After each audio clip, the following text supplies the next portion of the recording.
Hello, everybody. Welcome to the Gamer Social Club Weekly News Podcast. We are recording on Thursday, the 19th of February, 2026, and we are going to be talking about the very sudden and unexpected closure of Bluepoint Studios. That is going to be our main topic today.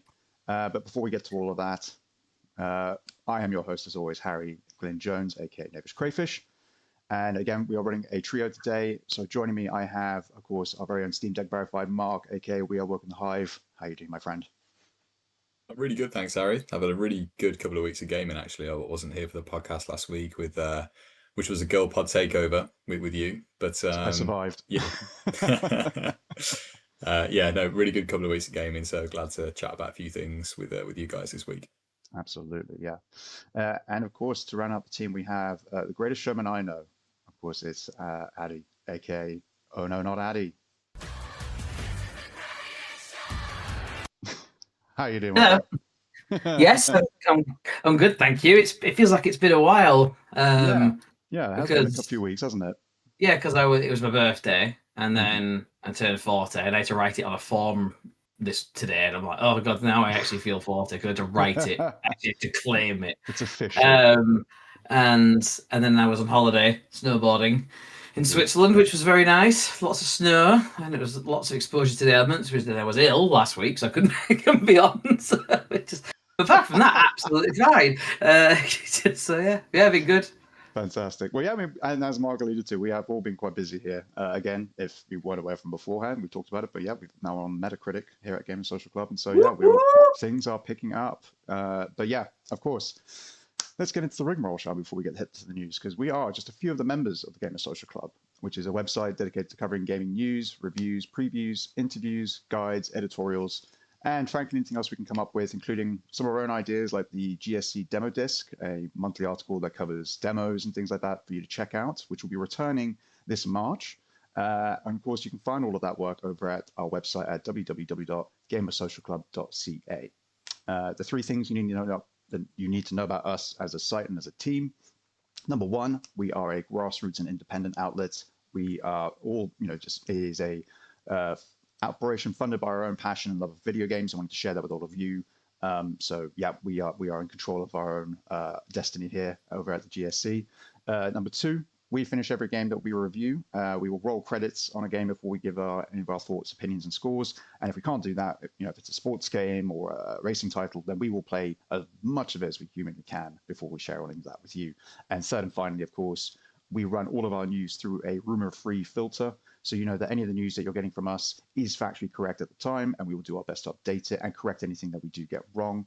We don't go fishing through the sort of subreddits, miasma. We don't get caught up in the social media BS. We go straight from sources that we trust and that we hope that you can trust. And then, yeah, we just try and bring the right sort of news to you.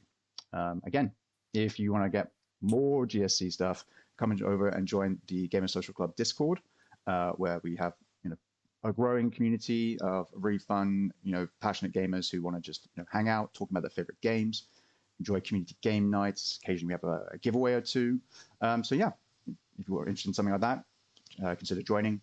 And of course, if you want to follow us ourselves individually as well as the website, we are on social media. So for Gamer Social Club on X, you can find us at gamer_S_C, and everywhere else, Threads, Blue Sky, whatever else. Just search up Gamer Social Club and you'll find us there.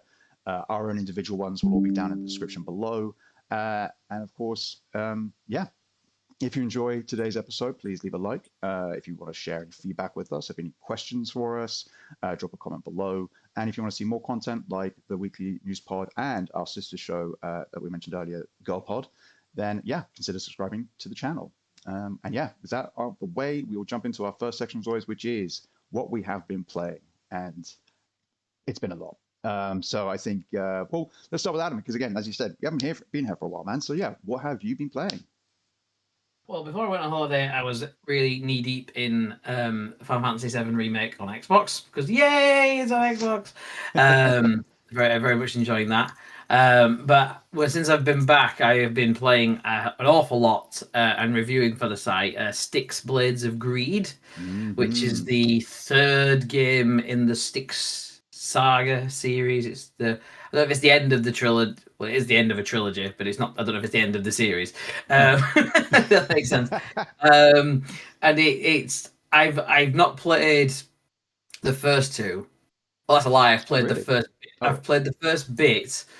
I played the tutorial of the first one, and I've not even finished the tutorial. I was very like not much into it. I get distracted very easily by things, so I was like going in without much knowledge of the previous games, knowing it was following on, but. It was just I love a stealthy, sneaky game.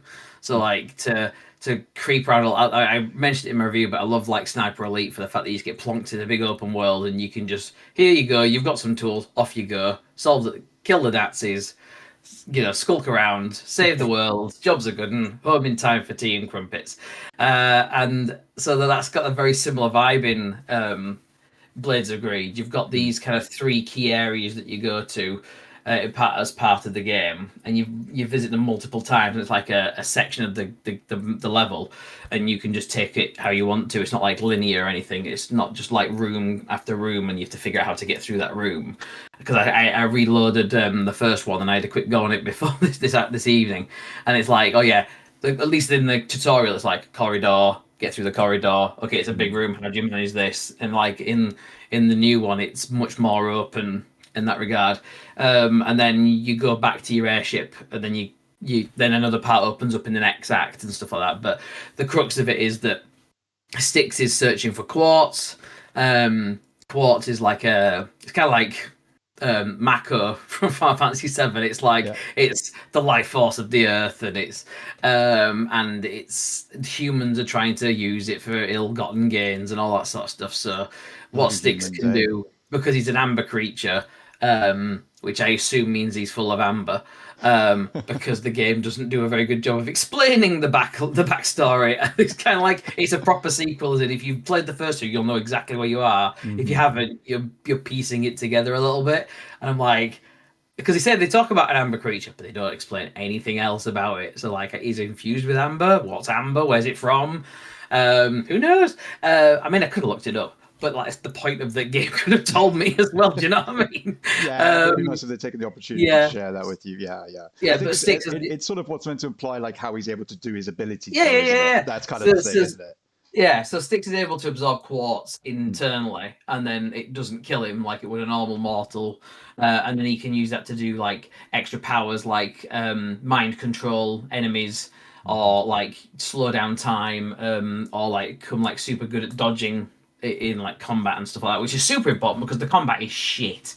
I like it's just like it's a stealth game, admittedly, and Styx is like made out of porcelain because he just dies after like 2 hits and stuff, and that's the point. Is that he's not meant to be about combat. Every so often you'll get into combat and bloody hell, like it's fine. Like basically the guy will swipe at you and you can dodge, or you can like counter attack. You can like parry and do a perfect dodge and stuff like that. But you're like in Dark Souls when you click right stick and it just immediately snaps to the guy, and usually it's pretty good at like, even if it sometimes registers the wrong guy, it still locks to a guy. Yeah. I was looking more or less at the guy, and it was just like, no, you haven't got anybody in your line of sight, and you don't get your knife out unless you're locked on.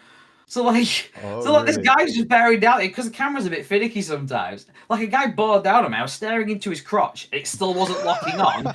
So like, I'm gonna die. Of course you die, because I'm just like getting a fistful of his balls, and I'm just getting murdered by him. I'm like, god. So you die multiple times, and it's just a bit.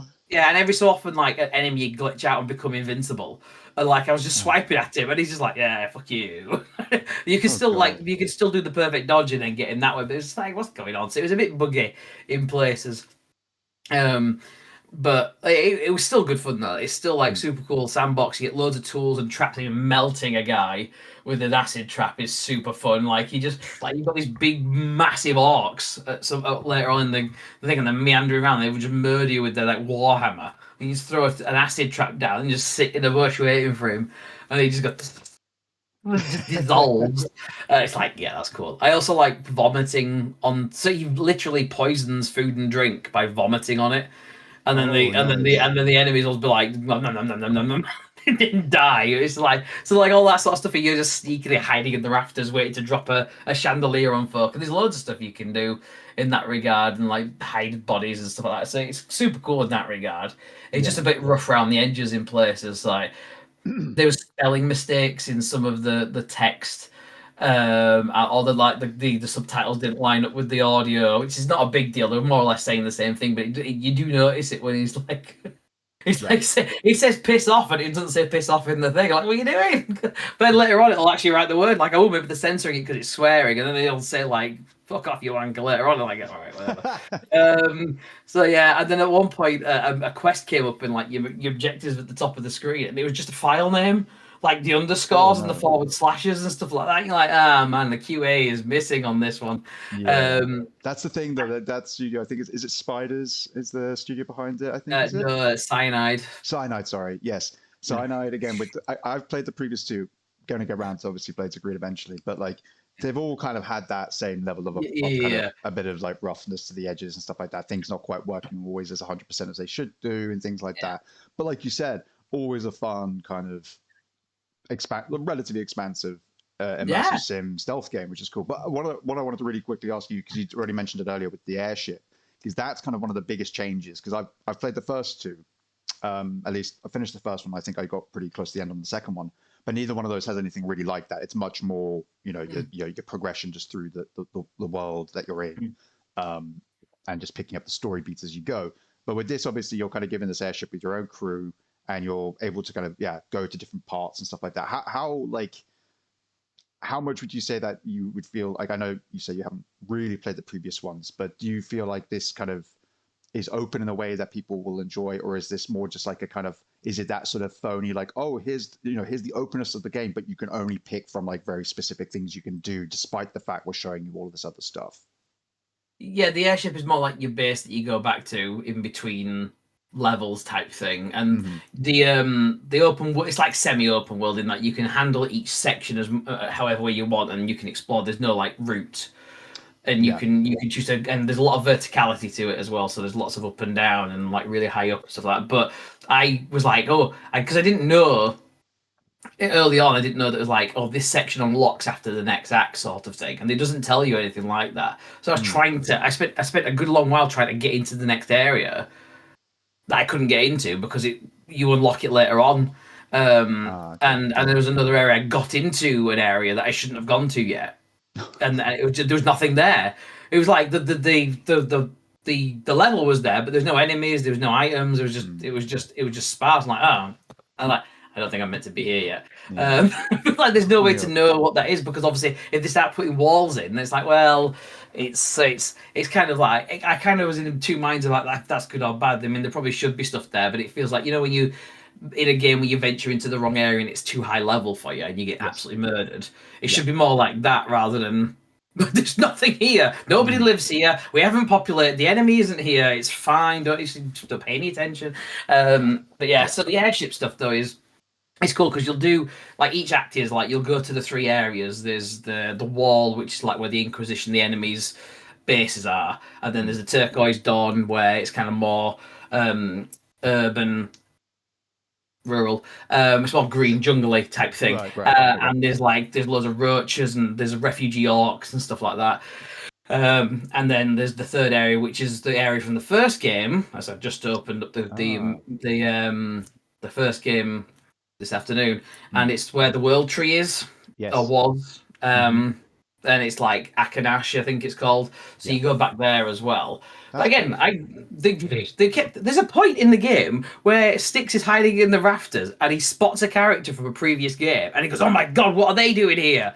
And then they never mention them again. It's never brought up again, and it's like, what was the point of that? Like, did a little Easter egg, yeah. Either it's like, it's an Easter egg, or like, did they bottle a plot point? Did they cut a bit? Maybe.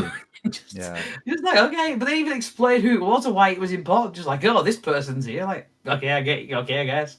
But despite all of that, like, I'm being, slightly pernickety in some places, I still give it a 7 out of 10, and I did really enjoy. I think I spent about 41 hours with it. What I will say though, absolute warning, there is a point of no return and if you go past that point of no return, you have to start the game again if you want to play it again. There isn't any picking up where you left off. Like like a lot of games, it's like it's a point of no return. You can come back after you finish the game. It's not. The game is done. Like so, like I had maybe 6 collectibles left to get out of like 100, and I had to power through to get the review done. And had to go past the point. It does tell you there's a point of no return, but it doesn't explicitly say, and you can't come back. Yeah. It just says we're entering the final phase of the game. Yeah. So there's like 6 collectibles I never got, and I'm not playing it again for the 100 collectibles. Do you know what I mean? I enjoyed it. I'll play on Xbox, and then maybe I'll mop it up that way.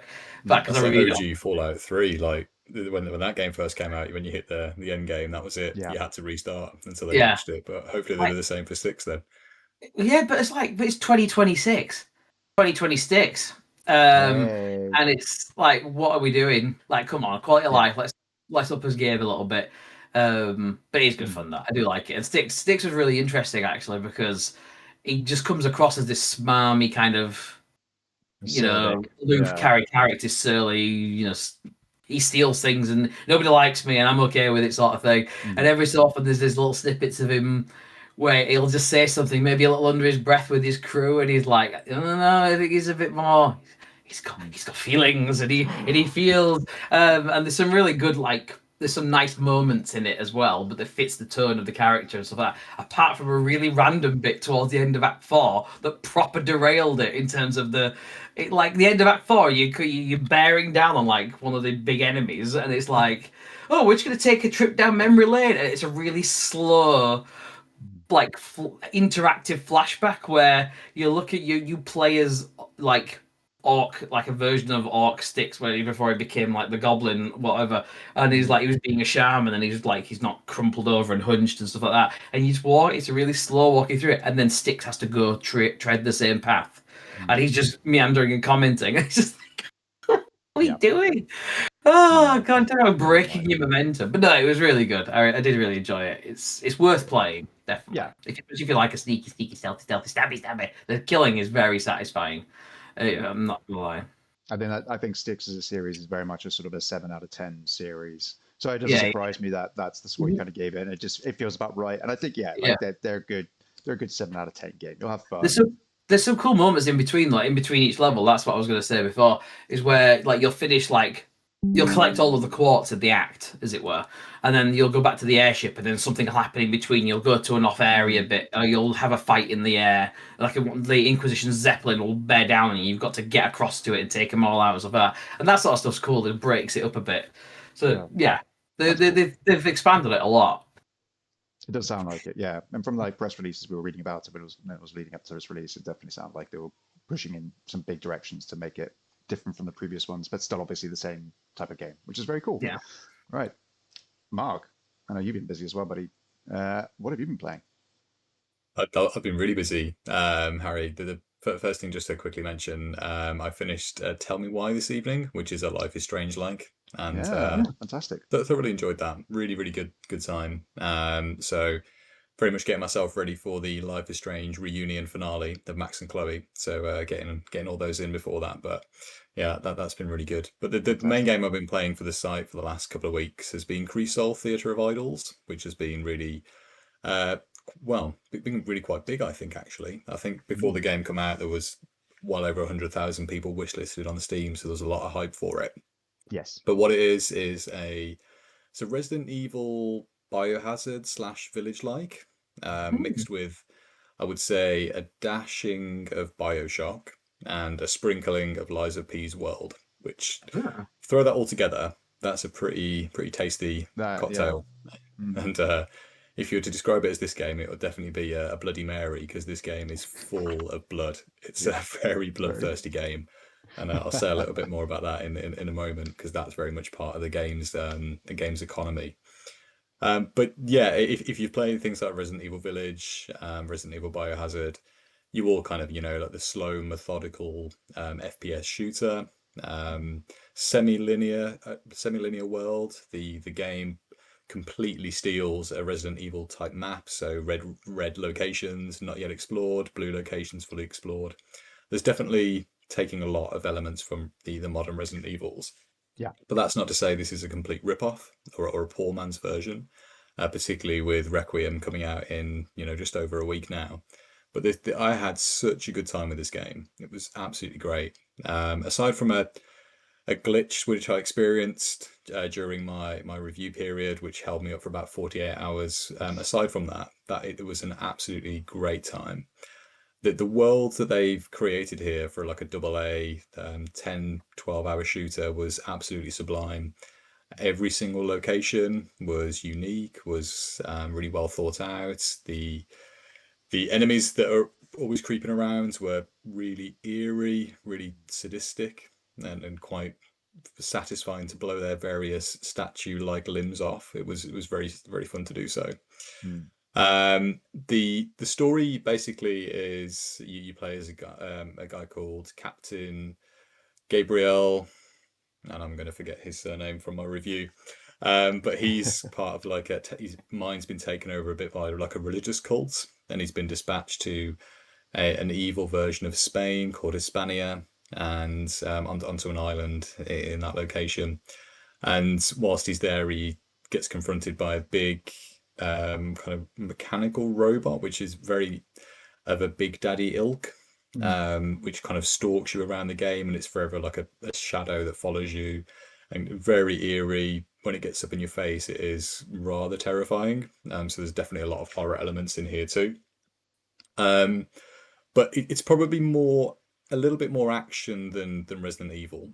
But the core mechanic of the shooting, which I really loved, and I've never seen it done before, was in the game you have to harvest blood from things that you kill or bodies that you find, and your blood is either your health, so you can use it as like a health vial, or once it's in your body, that becomes your ammunition for your guns as well. So you have to drain your health to create ammunition. And early in the game, when you're not very powerful before you get many power-ups, it really is like a balancing act of, do I pop a health vial here to resupply my ammo, or do I stick it into my gun? And in doing so, the reload animations are like something out of Call of Duty. So that the pistol, when you want to reload it, spits out loads of spikes and kind of sucks all the blood out of your hand into your gun. Oh, nice. The machine gun pierces into your wrist and just pours blood all the way up the magazine. It's highly satisfying stuff, and as somebody who's a big shooter fan, I had a lot of love for that. So kind of animations you probably pay about 15 quid for on the Call of Duty store, but super cool stuff. When he leaves, no doubt. I'm so sorry that. Yeah. Yeah, no Beavis and Butthead in this one, unfortunately. But yeah, there's three kind of core zones in the game, and it's like I say, it's semi-linear, and you progress through these various zones, but each one is truly unique.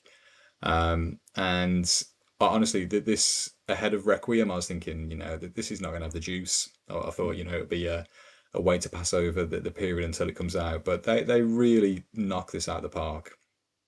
In my review, I gave it an 8 out of 10, and I think I would have given it half a point higher had I not had lots of issues with this one puzzle, which really did taint my time with the game, if I'm truly honest. But yeah, it's clearly done really well sales wise, because we put a few guides up on the site, and they've done really big numbers, particularly some of the game's puzzles people seem to be getting stuck with. So thank you if you've been playing and you've been using those. But yeah, man, this is great. And for £15 here in the UK, like, you could do awfully worse. And there's so many big good horror games out recently, with the Silent Hill remakes and some of the new ones.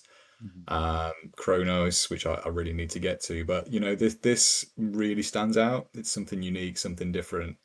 And for the price, I think it pushes so far above its weight. So yeah, it's out on Xbox, PC, PS5, and I really hope more people play it. Just don't play it on a Steam Deck, because I played the demo on the Steam Deck and it ran at about 3 frames a second. So don't do that. Yeah. Yeah, great game. Really great game. Yeah, that does. I mean, and yeah, you're right. Like the vibes of it, like what we've seen of it through trailers and stuff, it always caught, I think, like a lot of people's eyes, and definitely got a lot of people kind of excited and curious. But again, it's always one of those, you look at something like that and you think like, yeah, either this is going to be I feel like a really cool, like fine-tuned experience where like the mechanics of like the blood as your health as well as your ammo is going to feel really like well tuned and balanced and things like that, or it's going to be a janky mess. It's not going to be fun to play. It's going to feel like you're always at like death's door because you can't get enough blood and like where's the fun and all that. But yeah, like I wanted to ask actually real quick, like when it actually comes to the actual like combat, the shooting of the game, does that feel like as a shooter fan, like how would you say that feels as far as like the gameplay is concerned? Are you are you like in full control of like your shots, like you're not worried about hitting your mark, or is there a sense of ambiguity of like, oh, it's stressful, it's a horror game, like you might be aiming at them but your shots might not always hit the target? There's that kind of will it work, will it won't, kind of thing going on. Yeah, the shooting does feel really slick. It's definitely got that again, bringing the comparison to modern Resident Evils. It's more methodical shooting. You kind of always taking steps back as enemies Mm. approach you, making sure that you use your ammunition carefully because you don't have that much, or you might have to burn some health to take another shot. You do have a knife as well, as like a last resort, which is really useful, but it's methodical shooting. You can blow off limbs, you can blow heads off. Enemies run at you with dynamite sticks, and we've all played games where you shoot those and blow everyone else up around. But it's always like a very much on the back foot shooter, and I think horror games work best when they're like that anyway. Yeah. It does make it feel more like a survival horror. I mean, late game, and I won't spoil it. No, I won't. But you can certainly get to a late game section where you can pull the fucking trigger, and Mm. it is highly satisfying at the very end of the game. So I won't spoil any of that. But it's yeah, the shooting was really satisfying, and it is very very Resident Evil Village, and that's totally a compliment. So Absolutely. Yeah. No, it does look and sound great. And from what you've said in your review and such and just now, like, yeah, definitely want to check it out myself when I got the time, which hopefully I have a bit more of now, having finally finished a bunch of reviews this within almost a week's period. Thanks again, Metacritic. But yeah, I finally managed I can now finally talk about having played and reviewed Demon Tides, which is a fun 3D expressive platformer, which is coming from a sort of indie studio known as Fabraz. They've made a couple of other games previously, and they're also the studio that are making the new Bubsy 4D game with Atari, which is really cool. So yeah, I was playing that. Yeah, it's a sequel to another game of theirs, Demon Turf, which again was a much more kind of like a precision platformer. It was really asking like perfect runs from you as far as like pixel perfect like jumps and all and platforming and things like that. But with Demon Tides, they've gone for much more of a sort of expansive, flowy kind of like traversal parkour kind of feel to it, where it's about you playing as this little demon girl called Beebs, who's got her ragtag bunch of friends with her, and they've been invited like shortly after the events of their first game to a kingdom called Ragnar's Rock by the ruler of that kingdom, Ragnar himself, and they're going to go check it out. With the sort of pretense being that Beebs believes that Ragnar is her father, so she wants to go and confront him, like he's not been around, that sort of thing. And then the game plays out with you needing to try and reach him and his like big castle above the ocean kingdom of Ragnar's Rock, which has been like literally chained down with giant like shackles, splitting it into 3 sections, which are then governed by, or like controlled by his 3 champions, and have like dozens of islands dotted between them all. So if you want to think of like a Legend of Zelda Wind Waker, if you will, where it's all these islands all over the place and you travel between them, like swimming quickly between them in your snake form, because you can transform into different creatures and stuff like that as you're traversing. And you're collecting gold gears to then power up this giant cannon that will launch the cruise ship, literal like pirate ship, from one of these oceans to the next, unlocking them, and then eventually getting enough of these gears together to launch it up into Ragnar's castle and have the final showdown at the end. But yeah, it's a sort of super bright, like vibrant sort of almost like I kind of describe it as a bit of like a Saturday morning cartoon meets with a little bit of an anime kind of like tinge to it with the character designs and stuff like that. But it's got this great wacky kind of attitude, kind of energy to it. With a phenomenal soundtrack, but from Fat Bard and Too Mellow, two excellent composers, and who have done like some stellar work with this game in particular. Just super jazzy, funky. Like you got lo-fi beats in there. You've got hints of drum and bass. You've got this real 90s kind of vibe from it that comes through, which feels really cool and kind of adds that kind of funky like charm / attitude, which really matches the vibes of the game, which is very kind of chaotic and kind of silly and wacky as well. But really, when it comes down to it, is obviously the traversal of it, which feels great. And the whole point of it being expressive is that you can then kind of basically adjust like the different moves that Beebs has in order to traverse. So you've got your standard jump into a double jump, where she'll transform into a bat.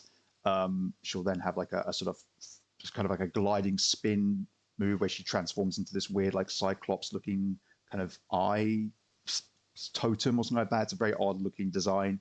But and then it becomes about learning like what each one chains into afterwards. So if you do the bat first, what happens to the like your spiral spin? Or if you do that spin first, what happens with the bat afterwards? And it's all about learning all the different combinations and then equipping these talismans you unlock to then adjust them so that instead of maybe your bat double jump only doing one, you can do a second one, or instead of it being forward, you'll jump straight up, or all sorts of little things like that. You can change it so that your movement isn't just you running around. You actually are wearing rollerblades, so you move quicker, but you have less like precise control over your turning and stuff like that. So you've got all these different ways you can adjust how your character, yourself, basically is able to parkour and traverse around these different environments.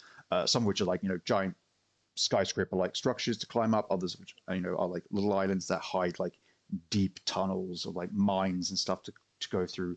And then amongst all of them, you've just got lots of different little mini games or like things to try and unlock stuff, including untold amounts of customization options as far as Beebs' appearance, like hairstyles and costumes and stuff like that. So the game is really all about you being able to express yourself, not just through gameplay, but through like the character. You can leave graffiti in the world all over the place, which shows up in other people's games. Each of the islands that has like an event on it has like a leaderboard attached to it. So as soon as you do it yourself, your time will go up on that, and you can then keep trying again, challenging the times, trying to beat your friends' times on each island and stuff like that, which is really fun. And yeah, I think it's a fantastic, one of the best sort of platformers, definitely obviously early on in 2026, but certainly even from the ones we got in 2025 as well, which had a lot of really good, again, platformers in it. It stands above the others in a big way, just with the amount of, customization available to you, as well as there is just a fun vibe to it that is like I've never really sort of come across. This is kind of punky almost in its approach to storytelling and just general setup and all this sort of thing. It's great fun. It's got a few technical issues. It's got a little bit of like a kind of like, oh, this could have done with a run through on the polish side of things. Some pretty egregious pop in when visiting these island locations. They start off as just sort of like hazy lumps on the horizon. As you get closer, they get bigger. Then suddenly there'll be like a boom, and all of it comes in suddenly in front of you. And it's a bit jarring when that happens every time. You're just like, yeah, this could have been handled a bit better. Hopefully we can smooth this process out. And then really my only other complaint, really, for a game like this, I gave it an 8 out of 10.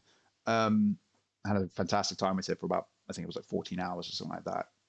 And plenty more to go back to, loads of collectibles and secrets to find. But one of the things I found was that the traveling between these islands, it feels a bit empty and a bit boring, just because you're just beelining it between them. There's very little going on in the ocean. Kind of like what you were saying, Adam, about sticks. When you're doing the stuff on the airship, there are moments that kind of break up like the flow of the rest of the game in that respect. You've got like we've been attacked by a ship, so we got to deal with that on the way before we get to our location or whatever. With Demon Tides, there's not really anything like that. Occasionally, like a hoop will pop out of the water in front of you and you go through it to have a boost. But otherwise, literally, it's just go to the next island. Once you finish that one, go to the next island. And by the end of the game, I was just fast traveling between them to get whatever it is I needed, to finish the game, basically. But yeah, I loved it. Had a really good time with it. Highly recommended to fans of just platformers. If you like a good collectathon, it's definitely got that. It's got excellent tracking of all that sort of stuff for each of the islands. So if you're looking for something like that to do to like tick off stuff off a list, great for that too. And of course, absolutely built and designed with like speedrunners and stuff in mind. Like they've already been doing it since the demo came out. So like they already know this. Like I don't need to tell anybody, but like, yeah, it's clearly like a speedrunner's dream for this sort of stuff. So I imagine people will be playing it for several years to come, still trying to top each other's, so beat each other to the number one spot. So yeah, really had a great time with it and highly recommend. I didn't know much about it, Harry, until you mentioned it in the Discord the other week. But like just looking it up on Steam page while you were talking away, and the art style looks absolutely lovely, and I think there's like the gameplay looks really really fun on this one. Particularly the traversal, which I'm always a sucker for good traversal in games, so it looks really really polished. That does. Yeah, it definitely takes obviously a little bit of getting used to with certain things, like the character's move set is carried over from the first game she was in, and a lot of it makes sense with like the double jump and stuff. But occasionally you'll do something where like you'll hit a button and and she'll do something which is kind of antithetical to what you want her to do. You'd rather she got more distance and she decides, oh, I'm going to do like a spin straight down and just not go any further forward. You're like, all right, don't do that again because that didn't help in any way. What do they do to make that happen? Don't press those buttons in that combination. Now I want to just try and reach that platform. Oh, and again, great accessibility with the option to place down your own checkpoints in a lot of the places that you're going to, which is really good. Obviously, if you've got like a big, long platforming challenge and you plummet all the way back down to the bottom, you've worked to get there. You hold down, I think it's up on the D-pad, and if you placed a flag at the top where you were last, you'll start back there nice and quick. So yeah, really, really fun. Doesn't frustrate you too much, and there's so many different islands to visit. If you get stuck on one, just find another one. It's really good for that. So yeah, definitely recommend it. Right, gentlemen, let's move on then to, of course, our main news topic. We might touch on maybe one or two other bits before we close out, but otherwise, we are going to be discussing, of course, the sudden, unexpected closure of Bluepoint Studios, which happened literally only hours earlier today. Adam, you wrote up obviously the story on it, I believe. I've got that here as well. So yeah, again, you've got things like, Jason Schreier, I think, was one of the first people to announce this, obviously, because it was a Bloomberg piece, I think, that was first announcing this. So yeah, his story here breaking. PlayStation is shutting down Bluepoint Games, the studio responsible for modern remakes of classic games such as Demon's Souls and Shadow of the Colossus. Bloomberg News has learned. A shocking end for a well-respected studio. So yeah, that's obviously like where this all started from. Herman Hulst over at PlayStation, originally the head of Guerrilla Games and now the Sony Business Group CEO, had a statement as well. A letter that went out, obviously praising the studio's creativity, craftsmanship, and commitment to quality. He cited challenges in the games industry, rising development costs, slowing industry growth, changing player behavior, and broader economic headwinds, and all making harder to build games sustainably. A lot of good quotations in there from you, Adam. But yeah, it's well, I think it's basically shocked the entire sort of gaming community and generally the industry, I imagine, as a whole. Adam, you wrote it up. Let's hear from you first. What are your off the top thoughts? How did you feel when you saw this at the end of the day? I was pissed. Like I don't like, and like I'm not the greatest fan of Sony because I think they have some they like the whole holier than now PS3 era and that kind of thing. It's just they're a bit baldy about themselves, aren't they? And then I'm annoyed for Bluepoint because they got bought and they've done so many good, really high quality like remakes, remasters for such a long time.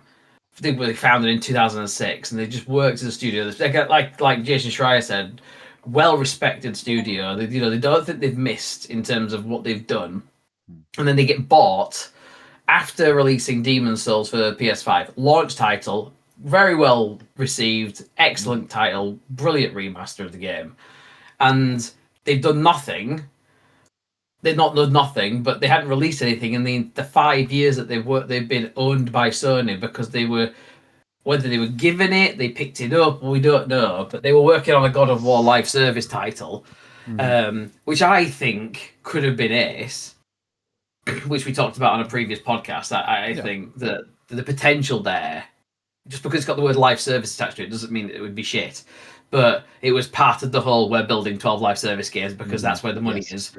And then the project. 4 years into development of it, cancelled it with Ben Studios, whatever they were doing. And then they've just given them enough time to probably be looking at, like, this is what we're going to do now. And then they shut them down. Like, the letter is horrendous, because it's like, it's proper. It starts off by saying, we had a really good year in 2025, with Ghost of Yote, and, talking about the other stuff. I can't remember what else. What did he say? Ghost of Yote, Death Stranding 2, Helldivers 2, MLB, the show, all doing really well commercially, like keeping pay retention. But we're shutting down Thingy Studios. Thanks for all the hard work, guys. You guys are great. Fuck you. Like, it just feels so shit, the letter. To shut them down, like, man, that has been such a waste of time and money. If you're looking at it from Sony's perspective, they've gained nothing from that. They've lost loads of money because they've just paid for a studio who haven't produced anything, like, objectively not done anything.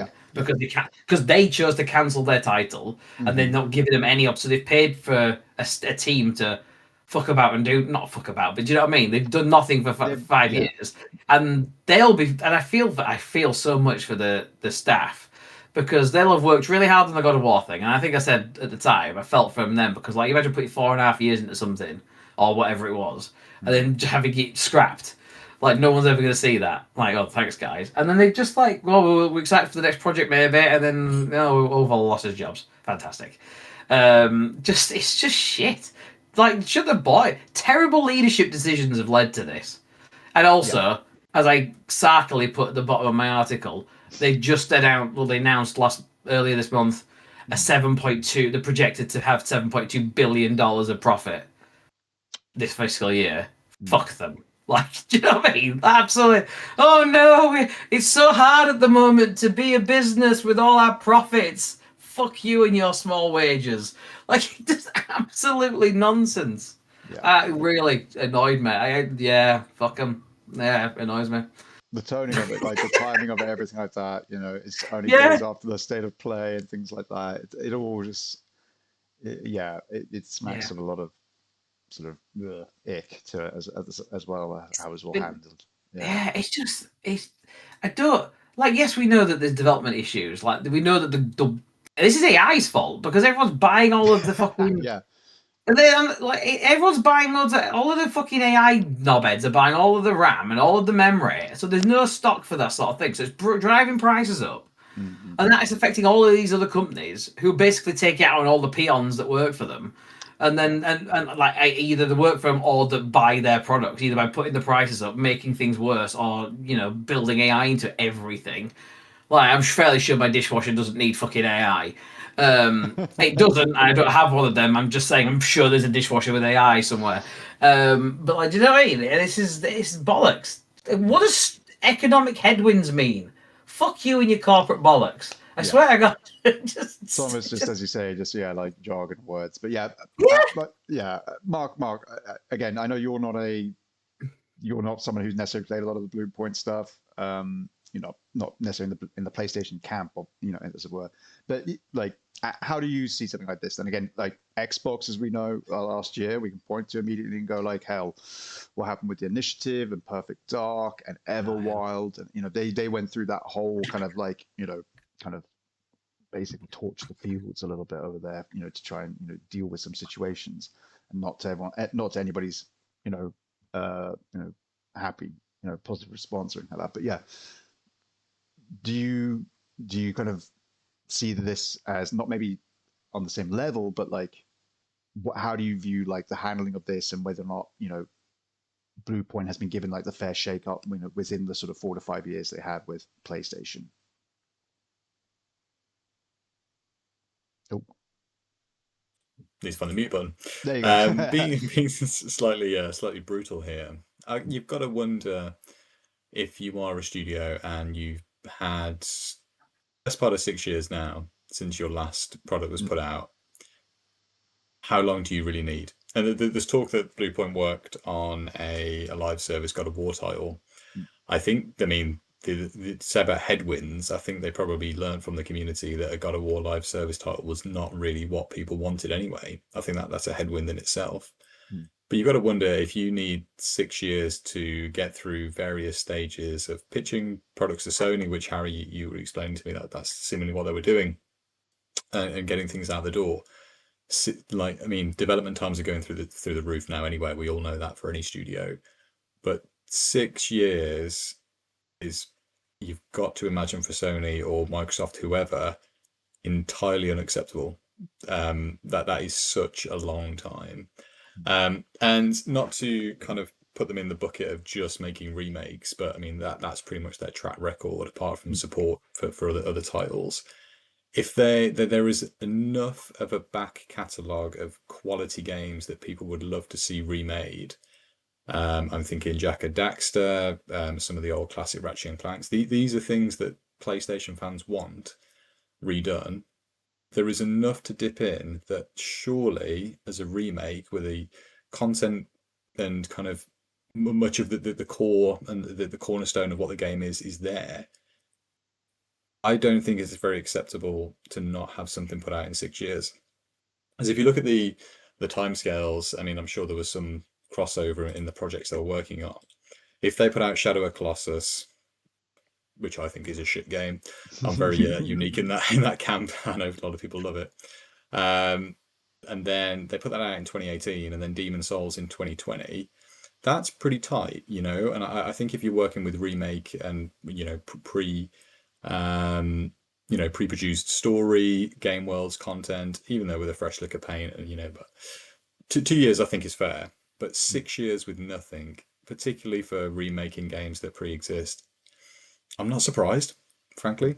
I think that sounds brutal and a bit harsh on maybe the developers, who I'm sure this has been well above their heads. And Sony have probably shot down a few ideas that they've had. But man, it's a sign of the times, and there's a lot to it. But I guess a kind of separate, kind of adjacent point to that is, when are we going to stop seeing studios want to be acquired? Because so many now that have been acquired across Embracer, Microsoft with Tango Gameworks. I think Embracer shut down the DSX studio, if I'm not mistaken.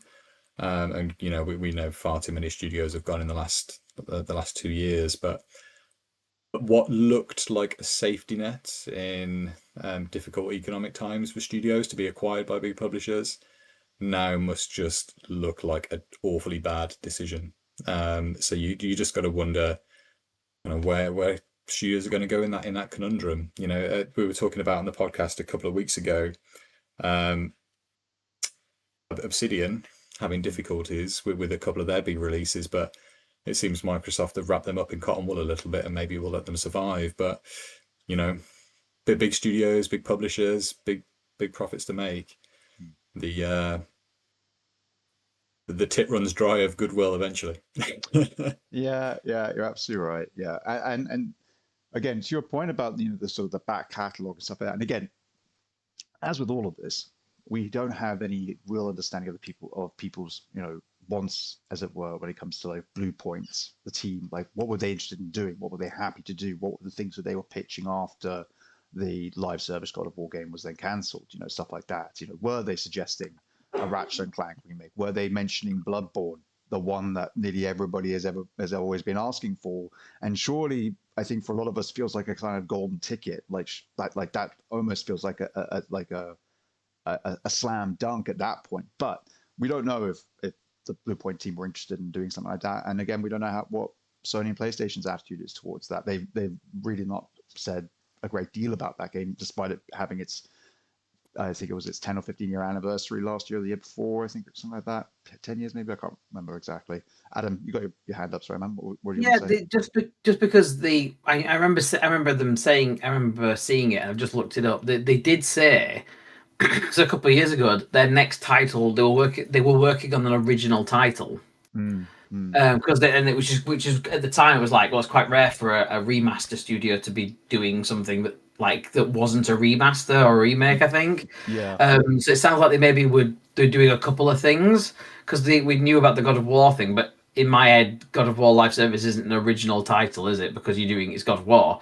So if it feels like they maybe were working on that and the God of War one. God of War got cancelled, and then they couldn't carry on with this, or Sony weren't biting with it. But yeah, I just to Mark's point around the time, and I totally get it from a like almost like a project management leadership perspective, like why is this taking so long, we're sinking money. We've got to remember that COVID was like 2 years, and the actual impact on development for so many things, either resources or like having to work from home, or like the whole just making that work, and the absolute delays that put on so many things. You've got to wipe out 2 years of like effective development time, haven't you, in that regard? So yeah, it just feels a bit harsh because they got bought in the middle of that period. Again, probably from that perspective, thinking, oh, well, at least we've got a bit of security now to kind of have that happen. And they maybe were struggling because of COVID and stuff like that, maybe at the time. But yeah, it just seems it feels just harsh to them. Again, this is the problem with game dev, though, because we don't know what people work on, because it's all so hush-hush. Films, like, yeah, bang, we're making this film, it's coming out in 2 years, we'll see you then. Like, here's some behind the scenes, we've got a trailer out in next month, we'll see you there. And games like, can't possibly talk about it, yeah! And it's just like... yeah. Because again, we take us back to the age-old conversation then in gaming. Again, when it comes to games and film, it's so different. Yeah, as you say, a film can be announced well over years in advance, and everyone just kind of goes, cool, look forward to seeing it when it comes out. Gamers, if you hear about a game a couple months too early, where's the game? Why is it taking so long? All this, it really comes down to like trying to find that sweet spot. And people will always talk about like what Bethesda did with Fallout, for example, like announcing it and then months later it was out and everyone was happy, and that's what we wanted. But like, like that's the great way to do it. But is that going to work for everybody? Some games you've seen, a Shadow Drop has been amazing, a la, Hi-Fi Rush or something like that, or just very quickly announcing like our game is coming in 2 weeks, like a Silk Song. There's so many different ways to do it with video games that it's hard to know like how to create that marketing campaign. Sometimes you can do it with a lot of budget, sometimes you can do it with none at all, but you've got to know what you're doing and try and garner that interest and excitement. And after seeing things like Concord failing, Marathon stumbling to get to where it is now, where I'll tell you what, Bungie really better hope the Marathon works out, because if it doesn't, I was thinking the same thing. No, honestly, they'll be sweating now, won't they? Why would they ever keep them around if Marathon doesn't work out, for Christ's sake? Because that's meant to be the flagship live service game that's meant to save them all. They use them as the barometer for why they wouldn't make The Last of Us multiplayer. They canceled that one, instead, and things like that. So it's like, we, as you say, we saw the Jim Ryan plan for the 12, whatever it was, live service games. So a slew of them have now either been cancelled, made it out, and have failed. Alongside, of course, other ones. Again, we've got High Guard going on right now, as we speak. That is currently going through some sort of, well, we don't know what sort of state it's in. It's some sort of like kind of limbo purgatory or something like that. It's very strange. So it's again, Jeff Keighley though, isn't it? Well, yeah, yes, to a certain degree, yeah, and but we could, that was a different episode. But when it comes to this sort of thing, like, yeah, I think obviously, Sony decided like we can't, this isn't going to work. If this game didn't pan out, we can't. The God of War live service game probably isn't going to do it. So scrap that. Let's get them working on something else. What are the things you guys are going to pitch to us now? And you can imagine they were pitching all, probably their own stuff, maybe saying like we could remake something else, but maybe again from Sony's point of view, PlayStation's point of view, it wasn't the sort of thing they're interested in, because, and maybe I'm about to say something quite, I don't know, maybe controversial, I'm not sure. I basically am of the belief now that when you look at somewhere like Sony, PlayStation, you no longer have the same level of sort of creativity as at Sony PlayStation as you once did. They still have a stable of incredibly talented creative and worthwhile studios with people who are brilliant at their jobs making these phenomenal games. But Sony, PlayStation do not look at games the same way they used to back in the PS3 and the 2 and the 1 era, where it was all about trying to create the next cool thing, not about chasing a trend, creating the trend and being at the forefront of this stuff. Whether it worked or didn't, it didn't matter because they were still willing to try. And right now, certainly, they seem much more focused on trying to find like which are the IPs that we could turn into multimedia franchises. We're doing it with Uncharted. We made a really mediocre film with Tom Holland and a racist Mark Wahlberg. We did Horizon anything, lunchboxes, handkerchiefs, socks. Just please have something Horizon. Please, for the love of God, Herman wants you to have some Horizon in your life. It's a false economy with Horizon because they keep giving it away with PlayStations, and then it sells because people are getting like a next to free game, and they think, oh, look at all these people with Horizon. Well, this must be a popular franchise. Like, it's good, it's great. Like, it's great. It's great. But it's not. I think it's not going to become a Halo. It's not going to become a Mario. It's not going to become a Zelda. It's not going to become a Last of Us. It's always going to play second fiddle, unfortunately. I feel like even with a third game on the horizon, wherever that is. And of course, this new multiplayer one, that they've announced that has had an incredibly kind of like mixed response. It's not, but that's not the. There's two multiplayer ones, isn't there? There's that one, and there's another one. There is another one that's been made by another company. I can't remember which one it was. Was it NetEase maybe or something like that was involved with that one. I can't remember. But yeah, there is another one. You're right. But yeah, it to me it just smacks of Sony looking at what Bluepoint bring and then basically going like, oh, we can't use these guys anymore to really make something that's going to turn into like some sort of massive franchise. We can use them with what we used to do, but that's not going to be enough for us anymore. What do you mean they could have totally got Bluepoint to remake The Last of Us remastered? Indeed, but it seems crazy. Mark, sorry, you were going to say something. Go on. No, I just kind of somewhat a follow up to what you've been saying, Harry. I think looking at PlayStation Studios just here and kind of just verifying what my thought process really is that looking at their studios now, it very much is you stay in your lane of what you're making. So if you look at Naughty Dog, it is you carry on making over-the-shoulder action games, which I think everyone expects Intergalactic to be that. You got Insomniac, who are making. They're probably going to make another Spider-Man, and they'll make another Ratchet and Clank. Santa Monica make God of War. Yeah. Like they're just going to keep making God of War. Sucker Punch. There's going to be a third Ghost of something, and even some places like Housemarque, which are. It's just going to be more Returnal like with Saros. And it just seems to be like we know what you make. Don't fucking veer from that and just continue to pump it out. And I think it's been well documented. Sony's attempt to, like Adam was just saying about looking after that live service next big thing. But I don't think really any of their franchises work for that. I mean, maybe Gran Turismo if it became something much bigger scale, but I think Forza Horizon, now it's on PlayStation's covering that anyway. It's got that kind of much broader appeal than a Gran Turismo has. But yeah, I mean, it just seems to be, we know what you're making. You've really got to go big to get off that course and stay on it until we tell you otherwise. And maybe that's what's happened with Bluepoint. They wanted to do their own thing and they wanted to do something new. Sony thought, no. But maybe it was just a simple no. Yeah. I gotta wonder what I gotta feel like if Saros doesn't do well, I feel like Housemarque is in the crosshairs as well because if that doesn't go well, like I assume it will because Returnal seemed to do well, but what's the next thing? Is another game like that? Will people get bored of that type of game that have to do something new? And then, like to your point, Mark, Housemarque, would people want that if it's something new? And like, I also worry about Bend Studios as well, like because they had a game cancelled at the same time that Bluepoint did. And what have they done since Days Gone? Like almost exactly the same sort of scenario, isn't it?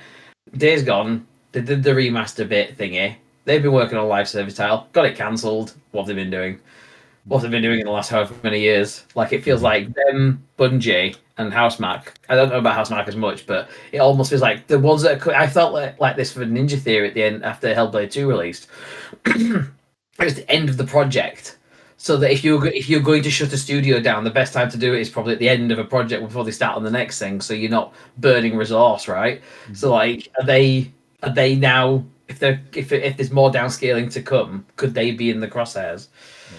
Just again, speculation entirely at that point, but I do worry for them in that regard. Like you say, though, Harry, if Marathon doesn't do well, I gotta think, because Destiny ain't pulling it anymore, is it? Not really. So, just a big delay on their most recent update for that. You know, the next expansion has got a huge delay. And they've been like 2 weeks before release. So like, it's like, okay, things are clearly not as they should be over at Bungie. And Bungie have been gradually being brought in-house, haven't they? Like, we're independent, and so you're like, just come a bit closer. Just come a bit closer. Every time you no, now you'll belong to us, and now we can shut you down. Honestly, I think prior to this news, only literally hours ago, would not have helped any of this towards any of these studios. Would not have worried. Literally, Bungie Marathon maybe being the only one, but still being kind of like they've got the pedigree. I'm sure they'll be able to like work it out. And Marathon will probably pick up and find its way eventually, even if it bombed out the gate, sort of thing. But now with the Bluepoint news, it very much feels like a case of like, there's only a select few of you studios at Sony PlayStation that I feel like are safe. There's a lot more of you now that I think have got, you know, a little red dot about to appear on you somewhere if things don't go according to plan. And that's pretty terrifying. You know, we're already aware that that's kind of how the industry is now, but this I think is the most egregious example of it. And again, I think the general sentiment online has certainly been that. V showed me a great tweet post from Jeff Grubb from Giant Bomb, really literally listing the timeline of events for what's happened here with like Bluepoint, you know, making Shadow of Colossus remake, Demon's Souls remake, getting bought by PlayStation, canceling their God of War live service game, getting shut down, like pitching, getting shut down, and then at the end of at the bottom being like, this doesn't, you know, this isn't a crime, but it probably should be. You know, it's like, this is absolutely the most egregious version of like necrotizing late stage capitalism. You know, at the end of the day, where it is just like, this is not long term. This is purely right now. Make what we can and get out for the people who they care about, which is the C-suites and you know, it's hard not to have that sort of look at it. And I appreciate Mark actually coming in with a more kind of like, well, look, let's look at also the business side of things here, because he's absolutely right. It's just that we then have to say like, well, how did we get to this scenario within the business? And it certainly isn't because Bluepoint were making the call, and that's kind of where it comes down to.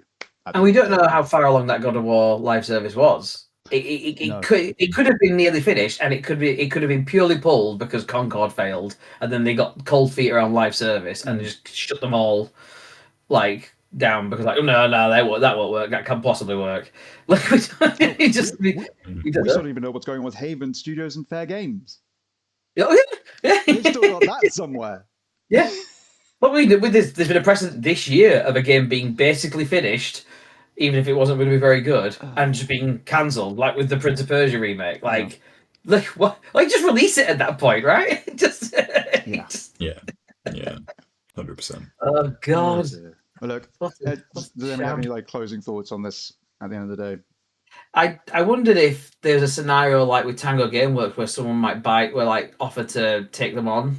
Fingers crossed, man. I mean, that would be great. I mean, especially if they were able to keep them more independent from a platform, because then at least they would be like a Night Dive. Is it Night Dive to do it? Who are fantastic at their remakes and stuff like that. Like another Night Dive out there making like fantastic third-party remakes of games that go onto all platforms. Absolutely, they would be great at that. You know, and they would hopefully then get their pick of the litter because they'd have people coming to them being like, "We know you're good." If you have, if you're an independent, or even if you're not an independent, something like Microsoft or something like that, if you got anything about you, you've got to think. There's a resource here.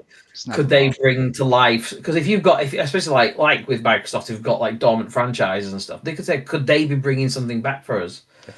if they wanted to, sort of thing. But again, Microsoft's not necessarily the best, out of the frying pan into the fire potentially, because they just shut loads of studios and all that nonsense, haven't they? But equally, is that survival better than, who knows? I don't know. But yeah, ideally, it's someone more independent, obviously. But yeah. Yeah, but there's so few of those now as well, so it really is Yeah. like Conglomerates, it's isn't it? between a rock and a hard place with so much of this now in the industry. It feels like so. Yeah, Suppose we're not getting that Bloodborne remake. not anytime soon. We were never getting a Bloodborne remake. Let's be honest. Would have made them too much money. Yeah, well, yeah, absolutely. Me, Mark. Anything else you want to finish off on, or you're right? No, not really. I just think it's just another tale of a sorry state of the industry, I think. And we're having this conversation now. We'll be having the same conversation in about 2 months' time about another big studio that's gone, and you just kind of wonder who that's going to be. I think if you read the tea leaves, you can probably just see as far as a studio that haven't shipped a game in about 4 years or have nothing announced, which is what Bluepoint we're in, really. If you haven't shipped and you've got nothing imminent, you're probably cooked this modern era. So it's not their fault either. It's brutal. It's so brutal. The people who deal with the consequences, generally speaking, are not the ones who deserve it. But yeah, it is the way. Long past the days of Satoru Iwata who take a pay cut for something failing as the president of a game company. Yeah. And we don't have the sort of people that we used to have in Shuhei Yoshidas and stuff like that over at Sony now. It's not the same as it once was. So if you're still a big fan of PlayStation and in the history and pedigree, like I am, all the way through every generation, grew up with it. Like you still have to recognize that this is not the same company that was bringing about your Final Fantasies, your Crash Bandicoots, and all this sort of stuff back in the day. Things have very much changed. There may be some of the studios there, some of the names may be the same, but the attitude certainly is different, I think, now, more than anything else. So yeah. Right, gentlemen, I think we're going to wrap it up there on the news side of things. And I think we're just going to go straight into what we are looking forward to, unless, of course, either one of you wants to bring up anything real quick before we close out. But if not, then yeah, I think for myself personally, what I am most looking forward to is the fact that we've got the first Steam Next Fest of 2026 coming up. And of course, that means a bunch of new demos to enjoy. Of course, if you've seen a lot of our content over at GSC, we do like to try and highlight smaller games when we can. And in particular, a great way to do that is to play the demos. Demos are sort of on the rise again, which is really cool to see. There's been a lot of hubbub about bringing them back in general. And again, with Demon Ties as an example, what was great was being able to play the demo when it came out, and then with my progress be carried over straight into the main game. So I literally had the surprise of booting up the game to review it, and then being like, wait, where am I? Why am I not getting like an intro cutscene? What's happening? Like looking around, checking my pause menu, being like, oh, I already have 2 achievements just popped. What's going on? Oh, okay. I'm carrying over my progress. I get it now. Yeah. So, and I think, that's a really cool thing that we now have. Demos, obviously fell out of fashion. They're kind of back in to a certain degree, especially with these new things that we can do now in the digital age of gaming. And it's a really cool way to find some new and exciting games that might be out soon or down the line. Who knows? But yeah, definitely recommend checking it out. And we'll be doing some coverage of it, no doubt, over here at the GSC. So feel free to pop on by, see what games we're covering, and maybe check them out yourself and add them to your wish list or something like that. Yeah. Right. Mark, what are you looking forward to? I'm really looking forward to coming on the back of the demo. Although it's had a delay this week, I just continue to be really excited for Replaced. So that's been pushed back to the middle of April. But last week had played the Steam demo on my deck, and oh boy, that game looks so good. The 2.5D pixel art cyberpunk style is really cool. To be honest, I wasn't really expecting much from the combat. I was expecting more of like a Limbo if I'm honest, but the Arkham combat in there is great fun. Seems sharp, responsive. Some of the kill animations are really pretty sweet in that. But I'm super looking forward to Replace. It's been on the radar for years now. I think it's been delayed since probably 2023, I think was around the original launch window.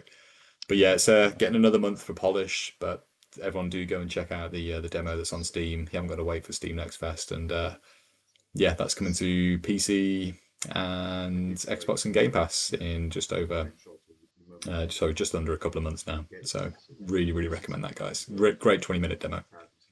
Awesome, glad to hear it. Yeah, looking forward to that one. And again, yeah, well done to that team, because again, they were one of the teams that was sort of, you know, in the headlines for, of course, being caught up in the Ukrainian war right now. So, you know, that the fact that they managed to make it to the end is just incredible. So yeah, congrats to that team. Yeah. Adam, what are you looking forward to, buddy? Well, getting off the back of that, the conversation, I'm intrigued by Marathon, and I'm keen to try it because Bungie have always done like mechanically very well built shooters. Like, you know, they always feel good to play.